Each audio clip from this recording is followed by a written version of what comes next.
Hey, bonjour tout le monde et bienvenue dans cette deuxième partie du bouillon de culture sur mon début d'année 2021. Je suis super heureuse de vous réaccueillir et je ne vais pas vous tenir en haleine plus longtemps. Let's go! J'ai commencé mon mois d'avril en allant au musée fin de siècle avec les copains. C'est la première chose que j'ai faite, donc donc le musée fin de siècle, c'est un musée à Bruxelles sur la fin du siècle, je ne sais plus lequel. Mon tableau préféré c'est un Constantin Meunier, si vous voulez le savoir. Je vois pas grand chose d'autre à vous dire, hein, voilà, c'était l'exposition. C'est un chouette musée, c'est un très chouette musée si vous avez l'occasion d'y aller. Nous on y allait gratuitement parce qu'on est étudiant en l'art, étudiant en l'art. Bonjour, je suis végétarienne et étudiante en l'art. Mais sinon oui, c'est assez cool et c'était super cool de le faire avec les copains. Suite du mois d'avril, on a été voir une expo sur Roy Lichtenstein. Alors, c'est marrant parce que cette expo ne m'a pas laissé beaucoup de souvenirs, j'ai bien aimé. C'était coloré. Moi c'est quelque chose que j'aime bien avec ce genre d'artiste, c'est de ne pas le prendre au sérieux. Voilà, j'aime bien regarder son expo juste pour le fun un peu de ce qu'il fait, parce qu'il déforme beaucoup des trucs, il déforme des visages. Alors oui, je sais qu'il y a des réflexions artistiques ultra compliquées, mais moi j'aime bien aller là-bas juste pour sourire, voir des trucs colorés et tout, genre j'adore le truc de base, mais j'aime pas que ça soit pris trop au sérieux en général. Du coup là, ce qui m'énervait un petit peu, c'est que le musée prenait vraiment très au sérieux la profondeur de son art, ce qui n'est, voilà, en soi assez normal, hein, mais... Voilà, j'aurais aimé un peu plus d'humour de la part du musée, de recul sur certaines choses, mais voilà, c'est plein de couleurs, c'est sympa de se balader dedans, c'est très esthétique. Et on est rarement déçus de ce musée-là. Ils avaient fait aussi une super expo sur Niki de Saint-Phal, le musée à Mons, franchement je vous le recommande, il est très chouette. Et là maintenant, on va faire quelque chose qui est beaucoup plus agréable. Hémophilia. Ouh, oignon le joli. Alors regardez, roman auto-édité. J'ai reçu des contreparties parce que j'ai fait sur Ulule. Regardez, c'est de toute beauté. J'avais plein de petits cadeaux avec. Je suis ultra heureuse. Ça, c'est excellent. Je suis contente de pouvoir vous dire qu'il y a un roman auto-édité excellent dans cette vidéo. C'est excellent. Je suis amoureuse de ce livre. Vraiment, c'est sublime. C'est super beau. Petite histoire. Alors, ça raconte l'histoire de Elia et Maxime, qui sont voisins de balcon et qui sont amis depuis des années mais qui n'ont jamais eu d'amitié en dehors de leur balcon. Il y a Elia qui dit un jour à Maxime, vas-y on se casse et on part en voyage. Et c'est ce qu'ils font. Ils se cassent et ils partent en voyage et c'est adorable, c'est super mignon, c'est trop beau. La première partie du roman, le voyage, j'aurais voulu que ça soit plus long, franchement. Je pense que Justine, tu verras peut-être ça aussi, je ne sais pas. Mais si tu le vois, j'aurais aimé que ça soit plus long. J'aurais aimé découvrir encore plus d'étapes avec eux et tout, et je pense que tes voyages t'ont donné le potentiel, je ne sais pas. Mais ouais, ça c'est vrai que c'était, voilà, j'ai été un peu déçue de pas avoir plus de cette ambiance un peu onirique, mais en même temps très poétique de leur voyage. Franchement, ça c'était... Pour moi, c'est la partie que j'ai préférée dans le roman. Surtout qu'il faut savoir que je suis quelqu'un qui en a un peu marre, surtout en ce moment, des romans où ça va mal, quoi. Par rapport à ce roman-ci, je vais pas vous spoiler la fin, mais ça finit pas super bien.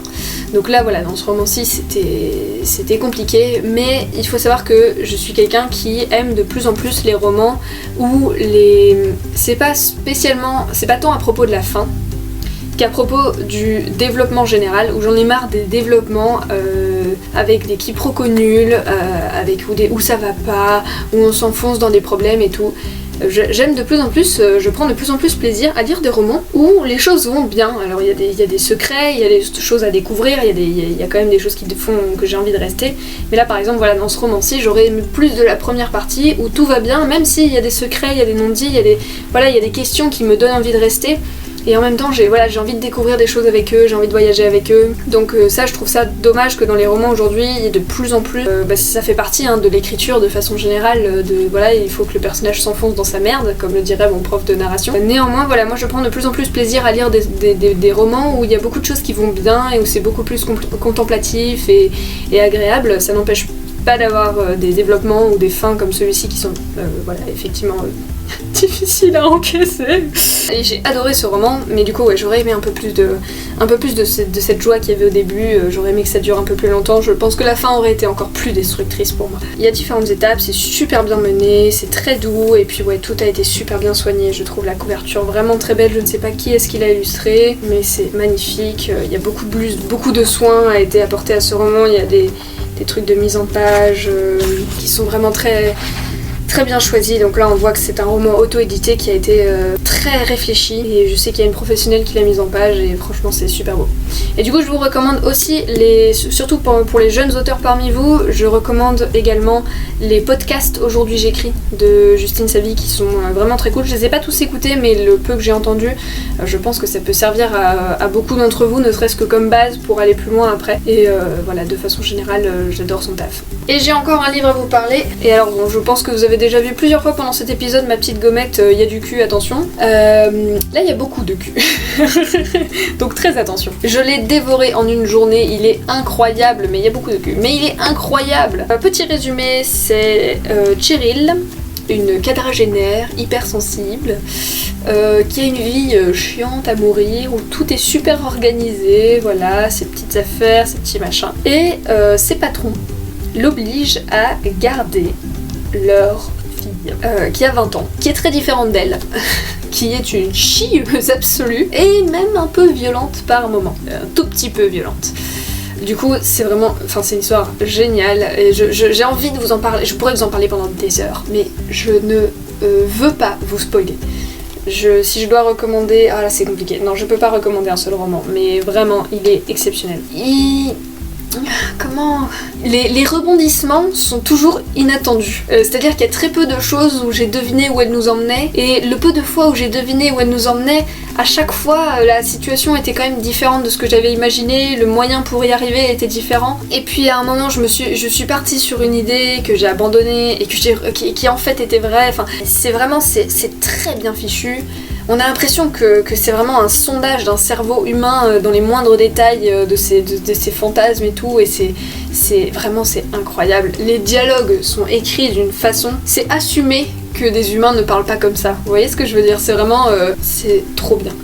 Et vraiment, ouais, je l'ai dévoré en une journée, j'ai surkiffé. Je pourrais vous en parler pendant des heures, mais je veux pas vous spoiler parce que c'est le genre de livre tu gâches tout si tu spoil.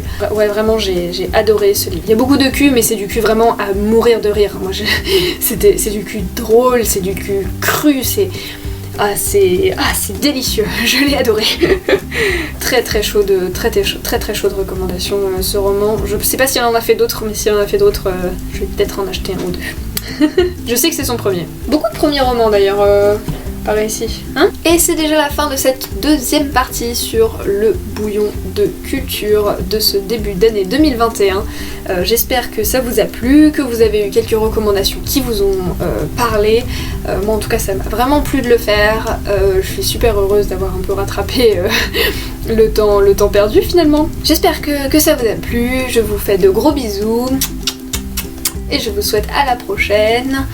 Tchuss tchuss tchuss. Je vous aime.